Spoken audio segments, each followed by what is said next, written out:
वीरों की माटी है, जहाँ अनगिनत गाथाएं इतिहास में छिपी है। उन गाथाओं में से एक नाम ऐसा भी है जो शौर्य और समर्पण का प्रतीक बना। हमीरजी गोहिल सोमनाथ वो पावन मंदिर है जिसे बार बार विनाश के बावजूद पुनः स्थापित किया गया। वह स्वाभिमान और अडिग श्रद्धा का प्रतीक है। जब जब सोमनाथ पर आक्रमण हुए तब न केवल वहाँ के मंदिरों की रक्षा बल्कि वहाँ के लोगों की रक्षा की जिम्मेदारी भी वीरों के कंधों पर थी। हमीरजी गोहिल ने अपने शौर्य से यह साबित कर दिया कि धर्म और मातृभूमि की रक्षा के लिए कोई भी बलिदान छोटा नहीं होता। और उसकी बहादुरी की कहानियाँ आज भी उस मिट्टी में गूंजती है जहाँ सोमनाथ मंदिर अडिग खड़ा है। तो आज हम सुनेंगे उस वीर की गाथा जिसे न केवल सोमनाथ को सम्मान दिया बल्कि अपने जीवन का सर्वोच्च बलिदान देकर इतिहास में अमर हो गए। हमीरजी गोहिल एक તરવડિયો યુવાન ઘોડા ખેલવાને પોતાની ઘોડીની માથે સવાર થઈને નીકળે જ પાગા નાખતા રકાત કવિ ધાગા ભરી પાગા આગા જવને હી પાગા મૃગના હિયા તત કોપકા ગણે કે તારી પાગા હાથ જાય તાતો રીજારા રંગવાજરા નદ અબેરાત રૂમા રૂમા ઠુમા ઠુમા એ ઘોડી લઈને નીકળે તોફાન કરે શિકાર કરે ગળી જડા રમતું રમે અને એમ કહેવાય કે જુવાની આંખને ગાલની માલી ગોરામ પહેરું ફૂટે યુવાન પોતાની ભાભી મારે જમવાની ઉતાર બાબતે થોડી રચકત થઈ ગઈ એટલે ભાભી મેં કીધું કે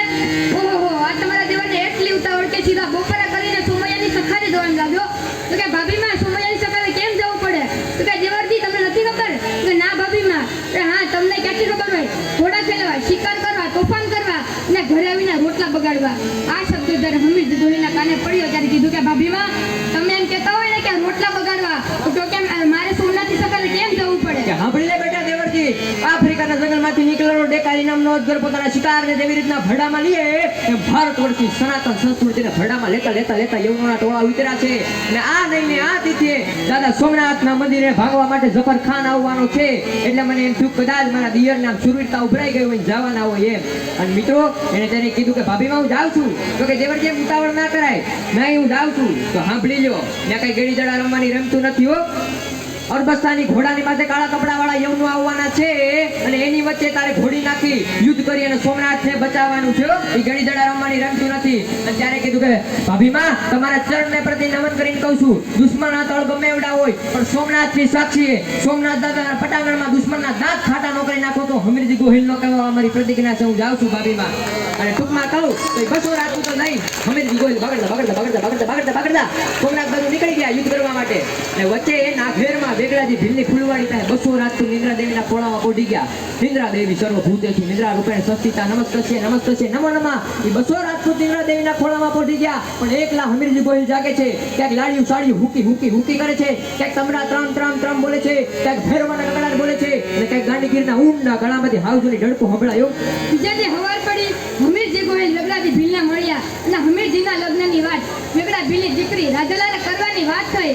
એટલે વેગળા ભીલ રાજલને પૂછવા ગયા અને ઈ 18 વર્ષની રાજલ ગાંડીગીરના હાગડાના ડાકોરના ઝૂંપડામાં ગાર કરતી હતી। એ રાજલનું રૂપ કેવું હતું? ઉષાને જવાની જરી આવતી હતી નજાતી ખુમારી જરી આવતી હતી પિતા આંગણે માતને પ્રાણ પ્યારી કાળા હોળવતી હતી એ કુવારી છૂટા કેશ કાળા હુવાળા રૂપાળા બહુ ખેલ ખેલે સતી સંગ બાળા હસને વળી વાત છેડી હસાવે ગણિતાલી ગીત મંગળ ગાવે એવી રાજલ। વેગળા ભીલે કીધું કે બેટા રાજલ તારા લગ્નની વાત આવી છે અને હમીરજી ગોહિલાને છે કે જે સોમનાથની સખાતે જાય છે તો રાજલે કીધું બાપુ તમે મને હું કામ પૂછો છો પણ બેટા એ સોમનાથની સખાતે જાય છે એક રાતનો તમારો સંસાર અને બીજે દી હરથી સોમનાથે માથું તડાઈ લેવા માટે જાય છે। અત્યાર સુધી હરમાઈના ગાર કરતી રાજલ એક રાતનો સંસાર કીધું ત્યાં કીધું કે બાપુ સૈયારા પેરું તુડલો ઝીણવરી અખિયા લાલ પછી ઘડી પર રહું સુહાગણી મારું આંખું આખું લાલ। અને ટૂંકમાં કહું